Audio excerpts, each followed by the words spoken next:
Hi everybody, it's Tonda, the wine lady here from Middleburgh Winery, Middleburgh, New York. I'm here to talk to you today about our first blend, Middleburgh Red. The first grapes we planted Marquette, Concord, and St. Croix because they are cold climate grapes. So the first harvest that we didn't quite have enough of the Concord and the St. Croix individually to make individual batches. So I said, well, let's throw them together and see how they do. So we fermented them individually, and then after fermentation was complete, we blended them. So let's talk about the St. Croix grape. When you look at this blend and how burgundy it is, that color comes from the St. Croix grape. That grape is really deep burgundy in color. Our fingers are purple for 3 days after we harvest that grape. The St. Croix grape comes from the University of Minnesota, 1981, designed for exceptional resistance to cold. It has Vitis Lambrusco in its lineage. I've already talked about how burgundy it is, but the skins on St. Croix are very, very thin. So you get less tannins from the St. Croix. Concord, on the other hand, it's one of the oldest cultivated grapes in the United States.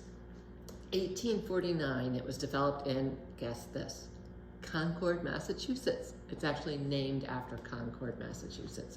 Its ancestors include the Catawba grape, which is native to the Northeast, the Vitis Lambrusco, that's also apparent in the lineage of St. Croix, and then Vitis vinifera, which is a European original.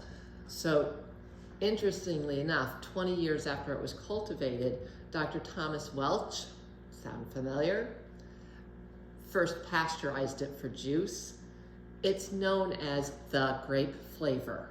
So if you have jams, jellies, juice, typically sweet wines, with Concord, it's that grape flavor that everybody knows.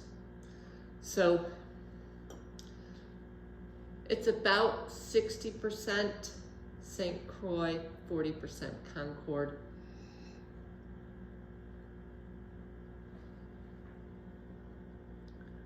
And you would expect to have some grapey flavor, but you don't get grapiness with this at all. You get a nice little hint of cherry. And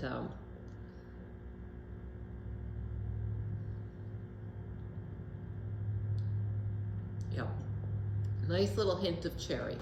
This is the wine that we pair with chocolate.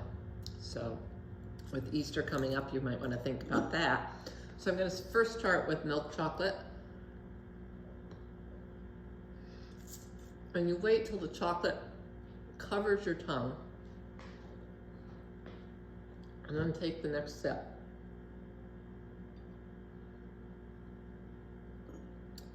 And that cherry flavor comes right out. So an interesting story. When the first time we went for the big harvest of St. Croix,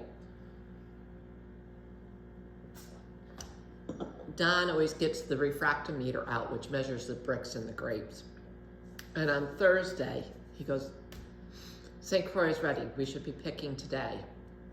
We knew we needed more than just him and I to pick, so we put the all call out for friends and said, we'll pick on Saturday.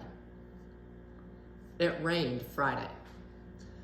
Rain makes grapes expand.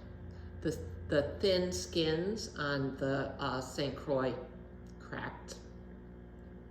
And though we've started picking fairly early, by mid-morning, the bees had started swarming, and it looked like a scene from the movie Killer Bees. They were just swarming around those grapes like crazy, and people were getting stung as they were picking, but by gosh, they still kept picking.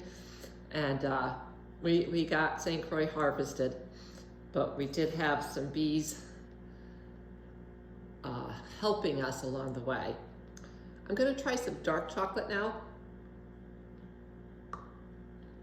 So still looking to see what it does with that cherry flavor.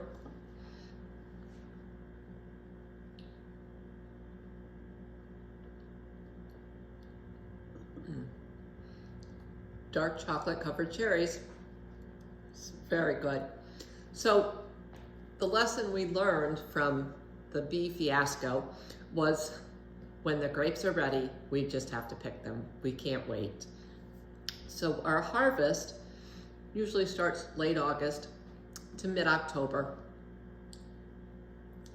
So anybody who wants to come out and help us can. We have clippers.